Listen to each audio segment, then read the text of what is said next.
मेरा बेटा जिस फैक्ट्री में काम करता था, वहां उसकी 15 दिन सुबह और 15 दिन रात की ड्यूटी होती थी। और जिन दिनों उसकी रात की ड्यूटी होती, तब मेरी बहू उसे ड्यूटी पर ना जाने देती, क्योंकि मेरे बेटे की नई नई शादी हुई थी और मेरी बहू को अकेले कमरे में डर लगता था। इसलिए मेरा बेटा शाम को जाते वक्त अपनी बीवी को एक फिल्म लाकर देता और कहता कि तुम ये फिल्म देख लेना, तुम्हें नींद आ जाएगी। मेरी बहू फिल्म का सुनकर बहुत खुश हो जाती और शोहर के जाते ही कमरा बंद करके फिल्म देखने लग जाती। मगर जब वो सुबह उठती तो उसकी हालत बहुत खराब होती। बहू के चेहरे पर लाल निशान बने होते और वो काम करते करते बेहोश हो जाती। जब मैं उसे डॉक्टर के पास ले जाती तो डॉक्टर भी मुझे अजीब नजरों से देखता, जैसे मैं अपनी बहू से कोई गलत काम करवा रही हूँ। मुझे अपनी बहू की कुछ समझ नहीं आती थी और यूं ही वक्त गुजर रहा था। हमेशा की तरह आज भी मेरी बहू रात को फिल्म देखकर सोई थी और अभी तक अपने कमरे का दरवाजा नहीं खोला था। हालांकि सुबह के 10 बज रहे थे और मैं कब से उसके कमरे के दरवाजे पर दस्तक दे रही थी। बल्कि अब तो मेरे हाथ भी थक गए थे, मगर बहू को एहसास नहीं हुआ था। तभी मेरी बेटी भी आकर मेरे पास खड़ी हो गई। उसकी उम्र 22 साल होगी। उन दिनों हम उसका रिश्ता तलाश कर रहे थे। वो मेरे साथ ही रहती थी। उसे बाबुल के घर से जाने का दुख अलग सताए जा रहा था। क्या हुआ अम्मा, तुम कब से भाई के कमरे का दरवाजा खटखटा रही हो? तुम्हें तो पता है उसने रात को फिल्म देखी होगी। जब जागेगी तो खुद ही बाहर आ जाएगी। आओ हम साथ बैठकर बातें करते हैं। मेरी बेटी मुझे हाथ पकड़कर ले जाने लगी। नहीं बेटा, मुझे कुछ ठीक नहीं लग रहा। बहू के कमरे का दरवाजा कब से बंद है? पहले तो वो इतनी देर तक नहीं सोती है। मुझे लगता है कि उसकी तबीयत ठीक नहीं है, तभी तो अभी तक दरवाजा बंद कर रखा है। मैं तो सोचती हूँ कि दरवाजे को तोड़ डालूं। ऐसा ना हो कि कोई और मसला हो। अम्मा कैसी बातें करती हो? मेरी बेटी ने कहा। ऐसा कुछ नहीं है, भाभी खुद ही बाहर आ जाएंगी। नहीं बेटी, अगर उसे कोई मसला ना होता तो कम से कम बहू आवाज तो निकाल सकती थी, मगर वो आज बिल्कुल खामोश है। तुम रुको, मैं जाकर टेबल ले आती हूँ। मैं दौड़ी दौड़ी बाहर गई। सहन से जाकर लकड़ी का छोटा सा टेबल लाई और बहू के कमरे के आगे रखा और फिर उस पर बेटी को चढ़ने का कहा। मेरी बहू के कमरे में एक रोशनदान था, जिससे हाथ अंदर डालो तो कमरे की कुंडी हाथ तक पहुंच जाती थी। मेरी बेटी शाजिया ने मेरे कहने पर दरवाजे की कुंडी खोलने के लिए टेबल से ऊपर हाथ किया और रोशनदान तक पहुंचते ही उसने कुंडी को हल्का सा झटका दिया और दरवाजा खुल गया।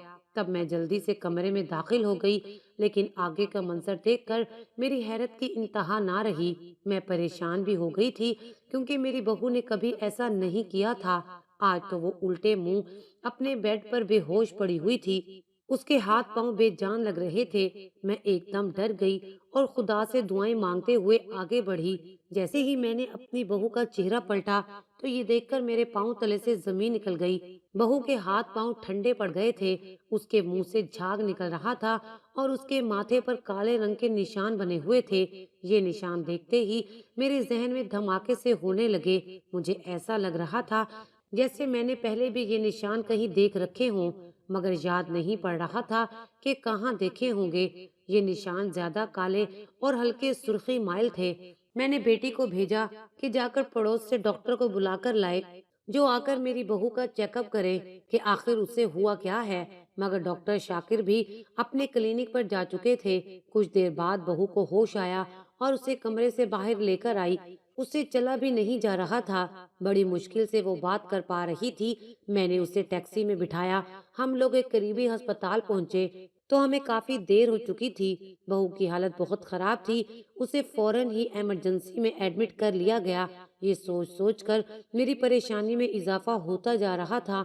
थोड़ी देर के बाद डॉक्टर्स ने मुझे बताया कि बहू के जिस्म में शदीद किस्म का इन्फेक्शन हो गया है, जिसकी वजह से उसकी हालत ऐसी हुई है। उसे साफ सुथरे माहौल में रखा जाए ताकि उसके लिए कोई परेशानी ना बने। डॉक्टर की बात सुनकर मैं हैरान थी, क्योंकि हम लोग काफी अच्छे घराने से ताल्लुक रखते थे। हमारे घर में किसी चीज की कमी ना थी। खाने पीने की हर चीज भी बड़ी सफाई सुथराई से बनाई जाती। मगर मुझे परेशानी इस बात की थी कि मेरी बहू को ये इन्फेक्शन कैसे हो गया। बज़ाहिर तो ये एक इन्फेक्शन लग रहा था, لیکن اس کی حالت کچھ اور ہی بتا رہی تھی۔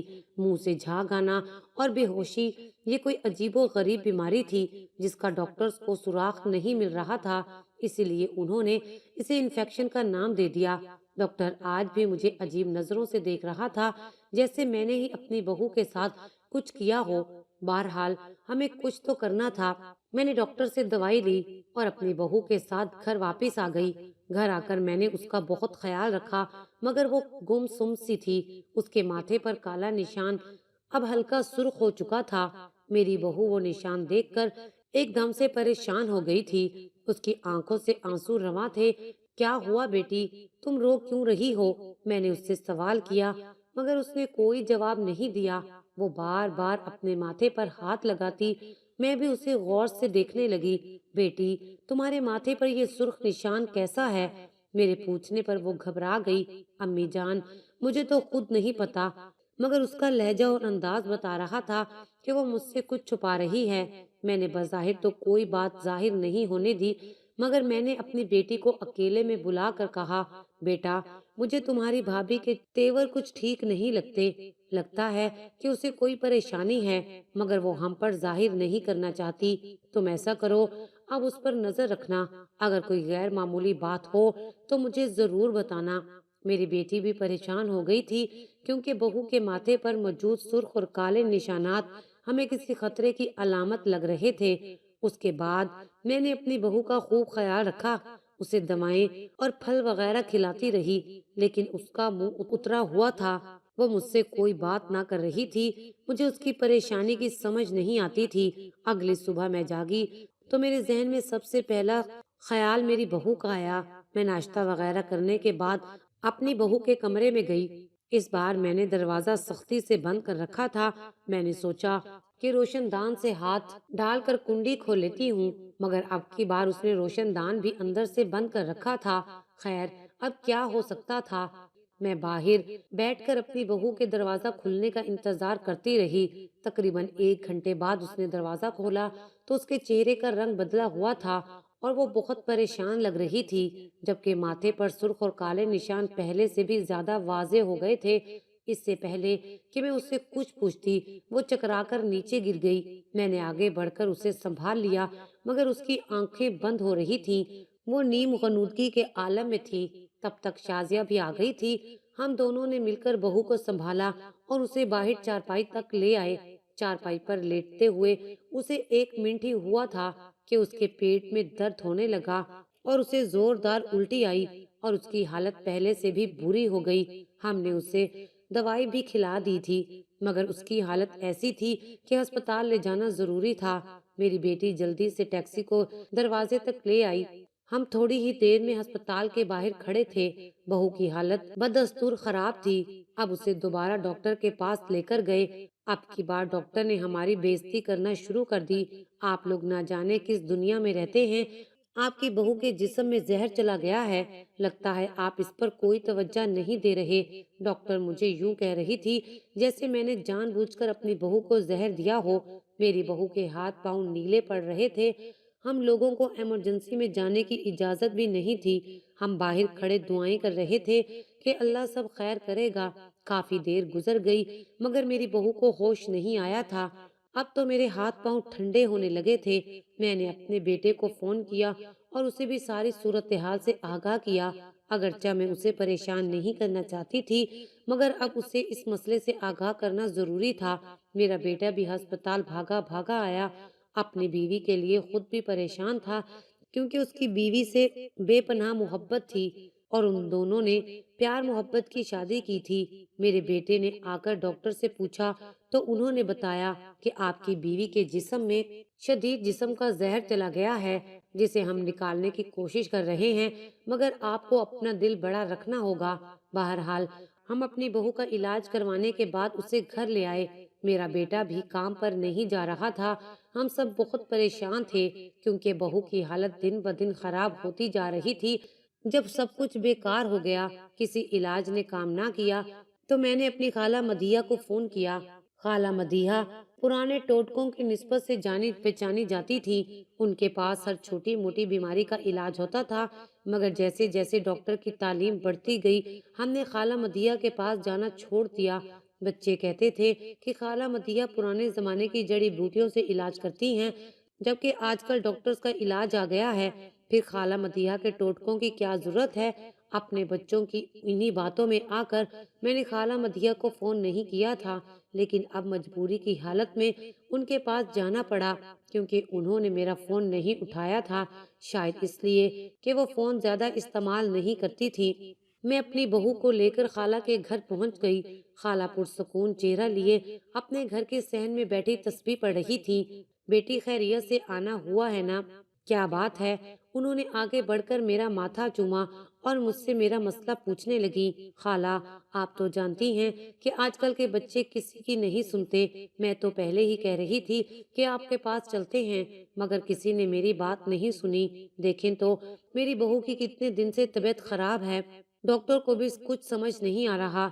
मैं तो सलाम दुआ भूलकर खाला मतिया से अपने दुख बयान करने लग गई थी। शायद वो भी मेरी बेचैनी भांप चुकी थी। तभी उन्होंने मुझे चाय पानी का पूछा और मेरी बहू को अंदर कमरे में जाने का हुक्म दिया, शायद इसलिए कि उसकी तबीयत ठीक नहीं थी। इलाज के बावजूद भी वो थकी थकी सी रहती थी। खाला मदिया थोड़ी देर के बाद अंदर कमरे में गई। मुझे बाहर बैठने का इशारा किया। मैं बाहर ही रह गई। 1 घंटे के मुआयने के बाद खाला मदिया बाहर आई। उनके चेहरे पर काफी परेशानी झलक रही थी। बेटी, मैं तुम्हारी मदद तो कर सकती हूँ, मगर इसके लिए तुम्हें 5,000 रुपए देना होंगे, क्योंकि तुम्हारी बहू के इलाज के लिए जो जड़ी बूटी चाहिए उसका खर्चा मैं खुद बर्दाश्त नहीं कर सकूंगी। खाला ने माजरत ख्वाह अंदाज में कहा। मगर खाला, आप ये तो बताएं कि मेरी बहू को बीमारी क्या है? वो तो एक राज है जो मैं तुम्हें बाद में बताऊंगी, लेकिन फिलहाल तुम अपनी बहू का इलाज करने की खातिर या तो मुझे ये जड़ी बूटियां लाकर दो, या फिर मुझे तुम 5,000 रुपए दे दो, ताकि मैं किसी को भेजकर ये मंगवा लूं। मुझे खाला पर एतबार था। मैंने अपने पर्स से 10,000 रुपए निकालकर उनके हाथ पर रख दिए। खाला, 5,000 रुपए आपका मुआवजा और 5,000 रुपए जड़ी बूटियों का खर्चा। मेरी बात पर खाला ने ममनून नजरों से मुझे देखा। शायद उन्हें भी रुपयों की जरूरत थी। मैं तो खाला को भूल ही गई थी। हालांकि पहले मैं हर महीने खाला के पास चक्कर भी लगाती थी और उन्हें पैसे भी दिया करती थी, मगर अब अरसा हुआ था मैंने खाला की कोई मदद नहीं की थी। बहरहाल खाला ने मुझे 1 हफ्ते बाद आने का कहा। मैं अपनी बहू को घर ले गई। साथ में खाला ने एक सफूफ पीने को दिया, जिससे मेरी बहू की तबीयत थोड़ी बेहतर होती गई। अगली जुमेरात को मैंने खाला मदिया के पास जाना था।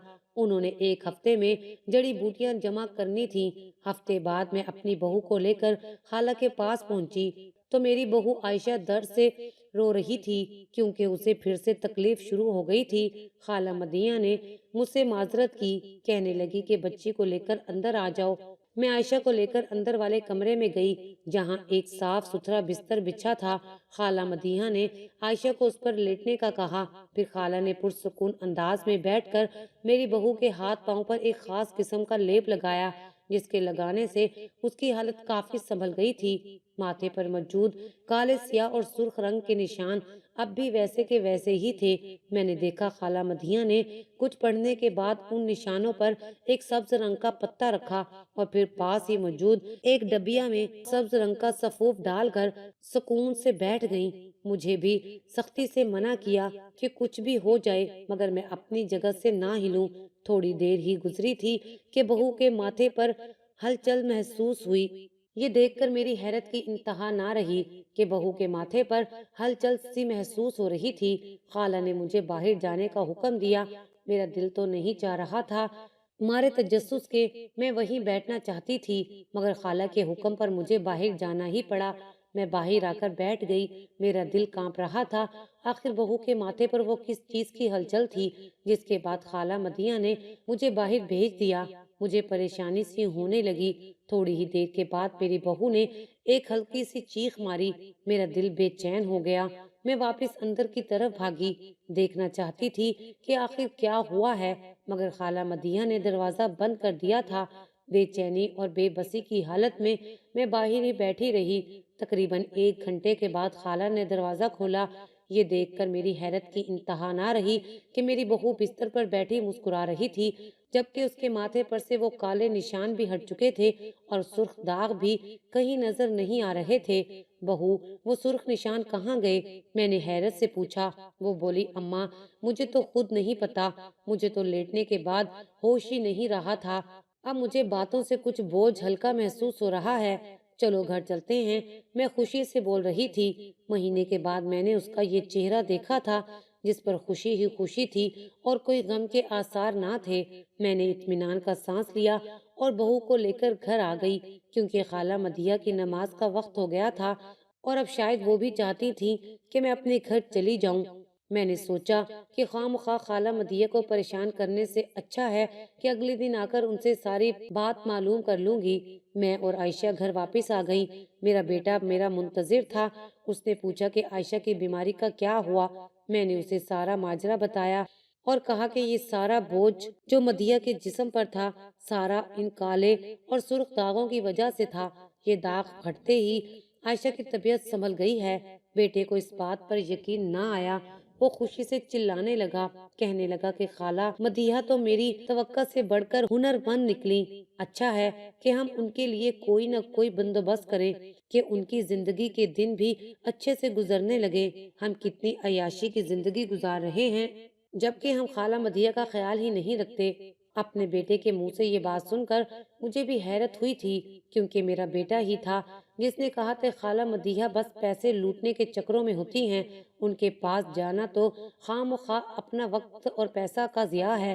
تبھی میں نے خالہ مدیحہ کے پاس جانا چھوڑ دیا تھا، مگر پھر جب بہو کی تکلیف خالہ مدیحہ کے ہاتھوں زائل ہوئی تو بیٹے کو احساس ہو گیا کہ اس نے خالہ مدیحہ کو نیا گھر بھی بنوا کر دیا، چونکہ اس کے پاس پیسوں کی کمی نہیں تھی۔ خالہ مدیحہ کی زندگی پہلے سے کئی بہتر ہو گئی تھی۔ خالہ مدیحہ ہمیں دعائیں دیتی تھکتی نہ تھی، مگر اس سب میں بھول ہی گئی کہ خالہ سے مجھے وہ راز معلوم کرنا تھا جو بہو کے ماتھے سے جڑا تھا۔ تبھی ایک دن میں خالہ کے پاس گئی، ان سے پوچھا کہ کیا تھا جو میری بہو کے ماتھے پر اس قدر گہرا ہوتا جا رہا تھا اور پریشانی بھی بڑھتی جا رہی تھی۔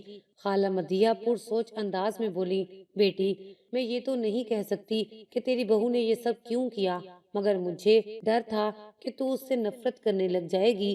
تیری بہو کی معصومیت بتاتی ہے کہ وہ ایک پاک باز عورت ہے، اس نے کبھی ایسے کام کا سوچا بھی نہیں ہوگا، مگر اس کے ماتھے پر جو چھوٹے چھوٹے سانپ نما کیڑے تھے جو ایک خاص مقصد کے لیے استعمال ہوتے ہیں، اور یہ سب جادوگروں کے کام ہیں۔